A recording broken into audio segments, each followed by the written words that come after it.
I've started assembling this. Probably should have been recording, but you know, kind of boring.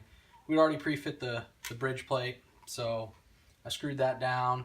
You have to fit, well, in my case, I had to fit the pick guard with the pickup in it before I put the neck on.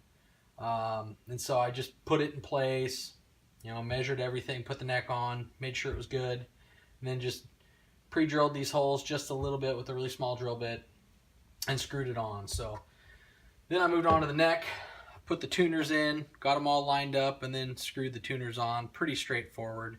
I just pre-drilled a little hole, each one of those two. I used a straight edge to try and align the tuners up best possible, and then eyeballed it the rest of the way. So now, what we need to do is bolt the neck to the body and start fitting the nut so we can string this guy up. I still haven't soldered anything, so I'm going to probably wait to that as the last step. But what I'm going to do now is try to fit this neck exactly how I want it. Get that screwed down, and then we'll start fitting the nut.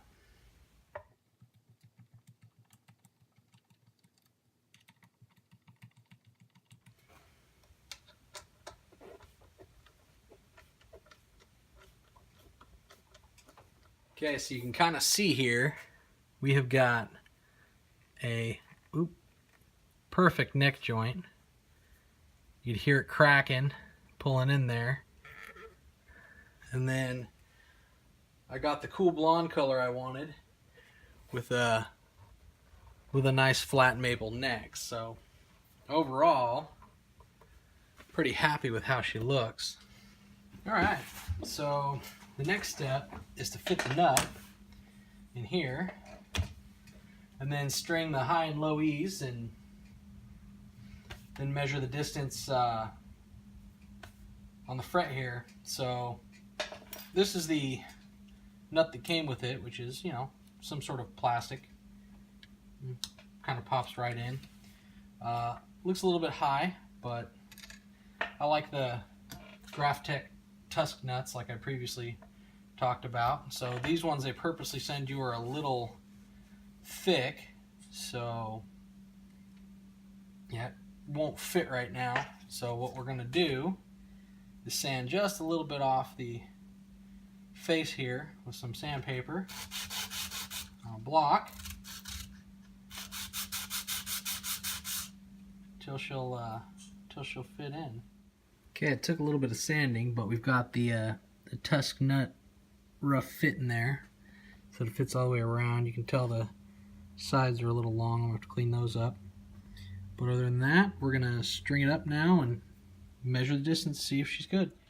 Alright, so after measuring the tusk nut in here, which it fit perfectly, kind of disappointed, we had too low a gap here and too low a gap here.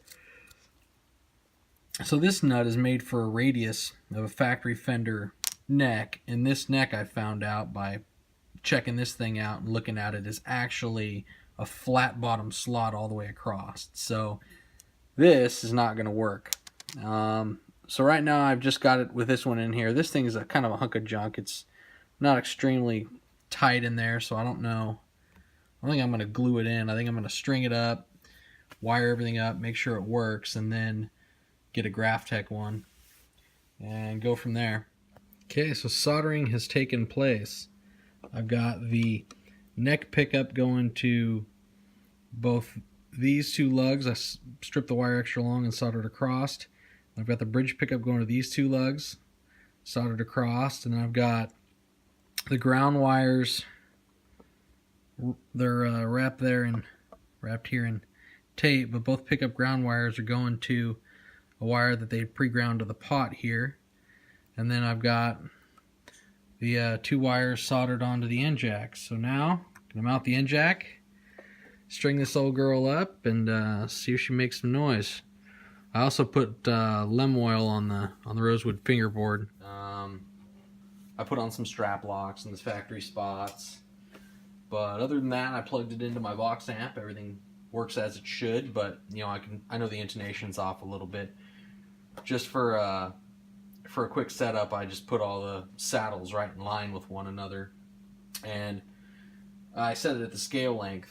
So these are Fender's instructions on how to set up the Telecaster, but basically the first thing you do is, this is a first string, so you go to the side of the nut here, and to the center of the saddle you want it to be right at the scale length, which is 25.5. Okay, and then the next, since this is a vintage 3-saddle construction, in order to get the intonation right, you set this saddle at 25.5, and then based on what string gauge you're using, you take the second and third strings, add their thicknesses together, and move this saddle back that much, and then take the fifth and sixth strings, add their thickness together, the diameter together, and move that saddle back that much. So it helps to have your strings. In this case, I'm using some, Diodario EXL 110s, which are like a 10 gauge to 46. So the second string is 0.013, the third string is 0.017, so this guy needs to be back this way 30 thousandths.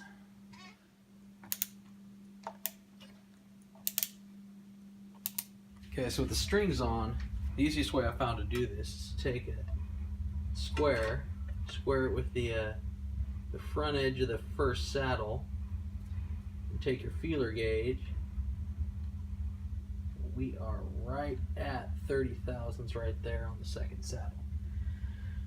Alright, so now we need to adjust this third saddle further back that. Okay, we need to be 82 thousandths back. So I'm going to have to switch to my machinist scale for that one, because I don't have that many feeler gauges. But visually, let's get her approximated in that ballpark, which is that much.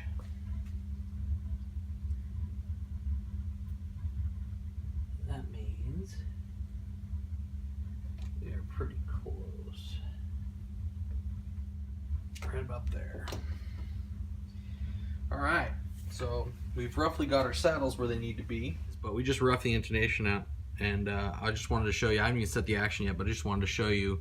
Alright, so this is low E, tune right there in the middle, and then this is the 12th fret. This is A, 12th, D, 12th, G, 12th, B, 12th, E. I'm gonna call that close enough. That's pretty dang good, all things considered. Okay, now on to setting the action. Now that we've got the intonation pretty close, want to set the string height. Now, Fender's factory on these things is about 4/64 from the top of the 17th fret to the bottom of the string on both the treble and bass side. That's their guideline. You can then tailor it to how you like. Basically, I've got a machinist scale here, and down here is 64ths. They're itty bitty little lines, so got to count out 4/64 and set your scale there, and we'll check the E string here. Now it's easiest to do it this way. I can tell by how the string sits across this edge that it's a little high. So to adjust it, you just back the set screw off the saddle just a little bit until you get it the height it needs to be at, and that's the bottom of the string where that needs to be. The next one, the B, is almost dead on. I would say, if anything, maybe a little low. So pick it up a bit. We want the G. The G is a smidgen high. Take a little out of the G. Perfect on the D. A, we are a little bit high.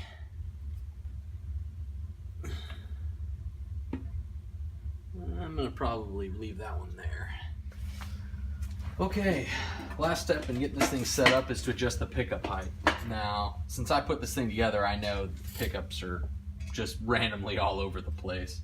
So how you do it is you take your machinist scale and you push down on this last fret, and you're supposed to measure the height over the bridge pickup. Now, I don't think you can see it in the video, but physically, the low E is touching. So the specs, these are vintage style, so the specs are 6/64 of an inch on the bass side and 5/64 of an inch on the treble side. So yeah, not even close. So I need to drop these guys down quite a bit. So now we are at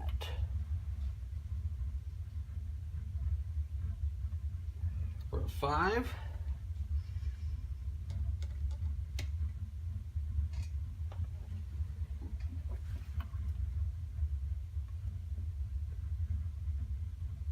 There's 6. Double check the treble side again. 1, 2, 3, 4, 5. All right, so our neck pickup is set, and just for fun, we are at 17/64. Oh, sorry, got that. 16/64 and 16/64. So yeah, this guy needs to come up quite a bit. Let's see here where we at. We are at 1, 2, 3, 4. We're at 5/64 on the treble side, which is dead on, and we are at 1, 2, 3, 4, 5. We're at 6/64 on the bass side. So our pickups are adjusted. All right, so I finished the tele up, set the string height, set the action, set the intonation. So just gonna play it a little bit. Not the world's greatest guitar player, so don't expect much. That's a G with a blended pickup. Here's the neck. And then here's the bridge. A little bit of that tele twang to it.